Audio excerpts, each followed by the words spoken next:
Joel Embiid, Paul George, Tyrese Maxey. That's a grown man's jam! The new Sixers squad looks scary as they look to bounce back from a disappointing first-round exit in 2024. That's unacceptable to lose a game like this, especially in the playoffs. Embiid was on track for another MVP season before getting injured, causing Maxey to take on more responsibility as their second star from the season before and James Harden had asked for a trade. The team saw frequent lineup changes, which led to some inconsistent performances that were capped off by a loss to the New York Knicks.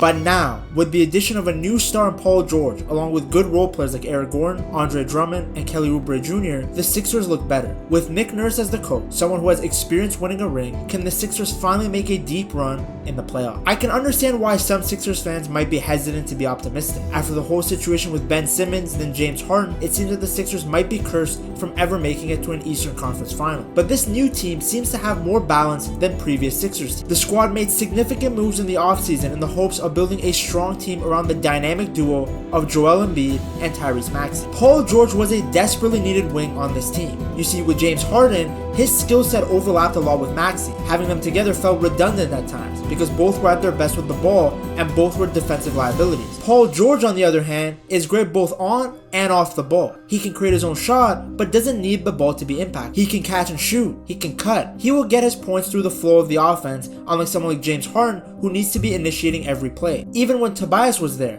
it was clear that that was an area that needed improving. In certain matches, Embiid and Maxey needed help, a third player to be able to score and take over the match. But Harris was unable to do that, which would have been fine had he not been one of the highest paid players on the team. It handcuffed the Sixers from making moves and was costing them on the court. With Paul George, the Sixers are getting a player who's good enough to be the face of a franchise. In the past few years, PG had taken a backseat, being a secondary option to Kawhi on the Clippers and Russell Westbrook on the Thunder. But don't let that take away from the fact that Paul George can easily be the first option for a team. In 2021, when Kawhi went down, Paul George stepped up big and helped the Clippers make it to the Western Conference Final. Now, on the Sixers, he won't even have to do that. With Maxey and Embiid being such good scorers, Paul George can pick and choose his moments to score and playmate. His experience and ability greatly complement Embiid and Maxey, providing Philadelphia with a big three. The only criticism of Paul George over the years is that he's been very hot and cold in the playoffs. He will have one game where you are seeing shades of his days on the Indiana Pacers. Reset. I can't believe that. Fortunately. Then other games where you can see why they call him Pandemic P. But these inconsistencies won't matter when he's on a team that has two guys that will take on more of the responsibility on the offensive end. It's the best situation for Paul George to be in. He can focus on defending, shooting open shots. Since he can create shots on his own, that will ease the load on Embiid and Maxey, especially in the regular season, which is crucial for the long-term health of this team. The Sixers' best chance is getting to the playoffs with a healthy Embiid, and Paul George can help with that. On top of Paul George, the Sixers focused on strengthening their bench and role player. They re-signed Kelly Oubre, who with Paul George in the squad now, should have even less responsibility to score. With a wing on the team who can get buckets, Oubre can just focus on playing hard and hitting catch and shoot threes. Lowry remains a part of the team, providing both leadership and stability as the point guard. You are guaranteed a couple of big nights from him during the playoffs. His tenacity and desire for winning are crucial to the Sixers team, as in the past, they have collapsed too often. Drummond was signed as a backup center, once again in an attempt to ease the workload on Embiid. Drummond, especially in the regular season, can be a monster with his rebounding. Mo Bamba was also signed as a stretch 5.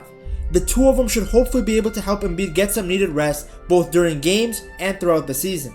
Having Nick Nurse as a coach is a massive upgrade to Doc Rivers. Sure, Doc had championship experience too, but his last ring was in 2008. Ever since then, his teams have consistently collapsed in the playoffs. Prime example being that 2021 conference semifinal series against the Hawks. Atlanta, your Hawks are headed back to the Eastern Conference Finals for the first time in 6 years.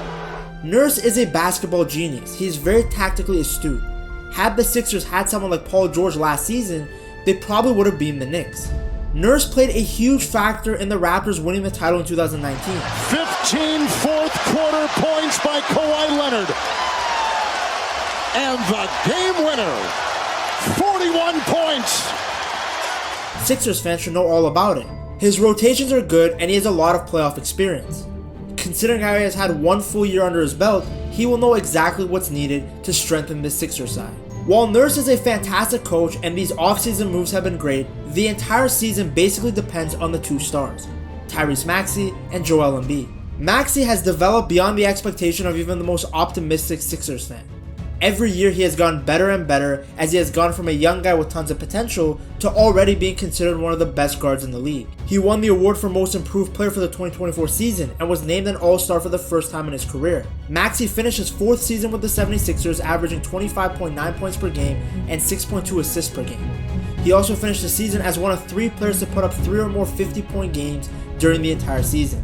What's great about Maxey is his performance is elevated in the playoffs. He put up a playoff career-high 46 points in the Sixers' 112-106 victory in Game 5 of the first round of the playoffs against the New York Knicks. He scored 7 straight points in the last 25 seconds of regulation to tie the game after being down 96-90, including a 34-foot game-tying shot with 8.1 seconds left. Philadelphia is not done yet. Tyrese Maxey comes through in the clutch.